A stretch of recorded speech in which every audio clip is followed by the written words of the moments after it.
back to Hot Ticket, your source for what's happening in Hampton Roads. I'm your host, Cristie Kerr. Founded in 1950, the Ladies Professional Golf Association is one of the longest-running women's professional sports associations in the world. With the LPGA Kingsmill Golf Championship coming up on May 11th, we have Matthew Schulze here to tell us all about the upcoming tournament. Hi, Matthew. Welcome to the show. Hey, how are you? Good. How are you? Thanks for being here. So let's start off with your role at Kingsmill.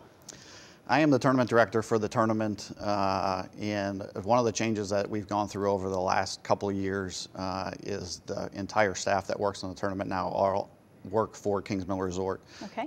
Which is different in the past. So for us and my team, we were all brought in kind of December of 13. So last year we kind of sprinted through the 2014 event, and this year we've had a full year to really plan this year's event. And you know, it's been great because we've really been able to put some things in the tournament that we weren't able to really change last year in 5 months, and having the extra time's made a huge difference. Yeah, that is a big difference. Great. So when are the dates for the tournament this year? So the tournament will be the week of May 11th through the 17th, with the tournament rounds being the 14th, 15th, 16th, and 17th, Thursday through Sunday. Okay, sounds good. So I know you have some new elements this year. Let's talk about that.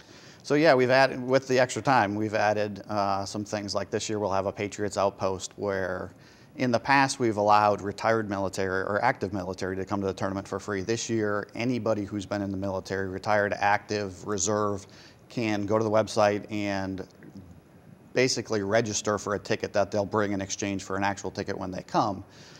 With that, there's also going to be a skybox on the 15th green that is being presented by Dove, one of our partners, and military personnel will be able to come and get some drinks and snacks and watch golf over the 15th green. There was not a skybox there last year, so we actually laid it out a couple days ago. It's going to be a really big structure right behind the green. It's going to be great views of golf. How fun. Okay. And everybody in there will have some military tie. Oh, great. So that's really neat. That's great in this area too. Oh, absolutely. Definitely. That's definitely one of the things, with the USO being one of our real partners that we try to give back to.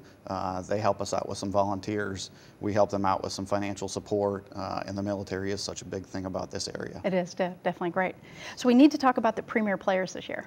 So this year, right now, we have 42 of the top 50 from last year's money list. So most of the big names are coming back right now. Stacy Lewis, Michelle Wee. It's really not anybody that we don't anticipate coming, not coming. Okay. So what we always kind of hang our hats on is that it's always been one of the best fields in a non-major setting. And right now, we were a little worried because of where we sit with a week off. The player or the tour has a week off before us and after us, but it looks like we're still going to get the field that we normally get, which is awesome. Okay, great.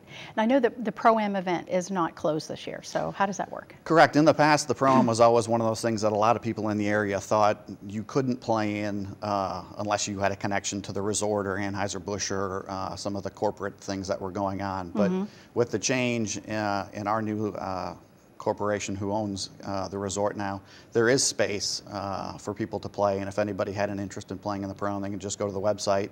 There's a button there that says play in the Pro-Am. They can get all the information they need. Oh, great. Okay. And I know you wanted to encourage folks to come out this year and like live tweet.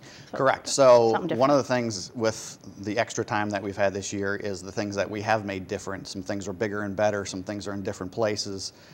There's even some new venues with some of our partners that we're putting skyboxes where there never was a skybox before. So we're encouraging people when they come to the tournament to tweet what they notice that's different, which only helps our partners realize that people notice things are different and they're bigger and they're better. Right. And as we continue to work on the tournament with 3 more years on our agreement with the tour, every year just trying to add things and making sure that the people that are coming out to enjoy the event understand that it is getting bigger and better every year. That sounds great.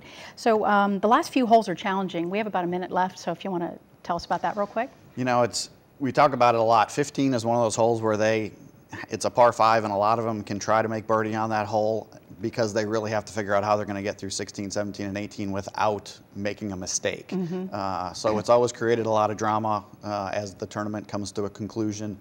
And it will always be the same way. The tour has the ability to stretch those holes a little bit. Being on the river with 17 and the wind and everything, it can just be a really challenging finish. Okay, great. Well, thank you so much for being here. We look forward to the tournament. Thanks for having me.